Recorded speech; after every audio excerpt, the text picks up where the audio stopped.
Camera number 379, a Werra Matic, all mechanical, very compact, very Spartan on top plate, but struggling for words perhaps to describe it. It's very well made, quite a substantial camera, and all the clockwork parts you can hear, and everything that is there has a use or a secondary use, as is exemplified really in just the lens cap. Is a lens cap, yes, if we take it off, but if we unscrew the top there, we can actually create a lens cap or cover or shade for our camera. Look at that, very well thought out. So everything you need is there, and you don't have to have additional, and it's just a little nice to be able to have it stow away and act as I say, a lens cap. So let's just take that back off, because by taking it off we can see the lens is a Carl Zeiss Jenner Tessa 2.8 50mm. There were a couple of other lenses made for it, and when we look through our viewfinder, we see in our viewfinder some grid lines, varying. I think it's about 3 sets of grid lines, and that depends on which lens you're using. As I say, the 50mm will be the outer, I believe, the outer ring. We can detach the lens and replace them. There is a collar here, which we rotate anti-clockwise, and then that allows us to take out the whole of the lens. And to put it back in, I don't know whether we can see that just here. There's a little cutout, and we have a little pin where my finger is there. So we just match those up and put that back, and then rotate that collar again, which I don't seem to be able to do. So obviously I haven't got, there we go, I haven't got the lens in, so do that. And then according to the manual, we need to change our aperture, go from left to right, just so that it is seated properly. So I've just done that. So while we're in the inner ring contains the shutter speeds, which go from 1/750th down to bulb, and then we have our aperture ring.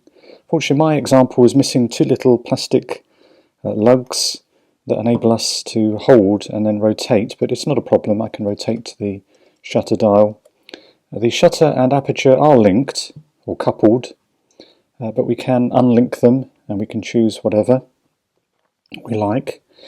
But the camera does have a light meter just here, and just above the light meter there is a little grey window, which according to the manual, I'm reading it's the matte light admission opening, and it's involved in being able to judge a correct exposure. So when we take our or viewing or framing up our picture, we need to be careful that we don't cover that with our finger, because that could distort the exposure.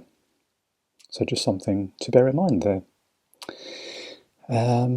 Now the film speed is set again on the lens ring here, and we can go from 400 ISO down to 6, or DIN as well.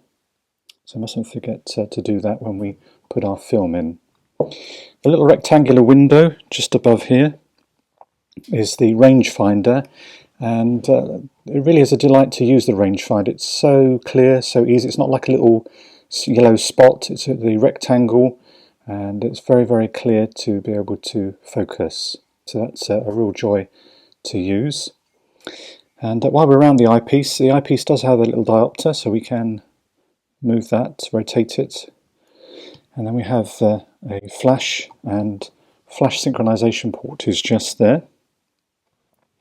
Where's the wind on? Well, as is true of all the Werras, the mechanism is around the collar here. So we just rotate the mechanism, and that actually cocks the shutter, and then we take our image. So the idea is that, and this is where you can really hear the clockwork mechanics inside. I found that really easy to use, I must say. Not having used one of these before, it was a real delight to use, and I think for its uniqueness in that sense, that this is definitely a keeper of a camera. So looking through the viewfinder, I don't know whether you can see there's a little triangular bit there. When you look through the viewfinder, as I say, you have the little markers for depending on the lens, but also in the, I think it's at bottom left-hand corner, bottom right-hand corner, we can actually see via that little mechanism the aperture and the shutter speed. So when we look through the viewfinder, we really don't have to take our eye off at all. We can really immerse ourselves in the image that we're taking, and we can just rotate and take the image. So that's really, really well thought out, and I think that's a hallmark of these particular cameras. On the base, there's quite a bit happening here. We have our frame counter, which we set by rotating the inner dial to 0, and then the camera will count up. In normal usage, the little arrow has to point to this grey dot, and that means that the camera is being used. If we rotate it to R, that disengages the film advance, and then we can rewind our film back into our canister. And then if we rotate it again to the C, or open 0, that then enables us to slide the back off, oops, and then we can put our film in. And this is where we really appreciate the mechanics, and just well thought out, really lovely example I've got here, very clean inside, very nice. So put that back on, and then we just rotate the dial to the little grey dot, and then in addition we have the little V, X and M for our flash, depending on what whether we're using electronic flash or other means. So I think that's pretty much covered. Oh sorry, rewind knob as well there, very nice.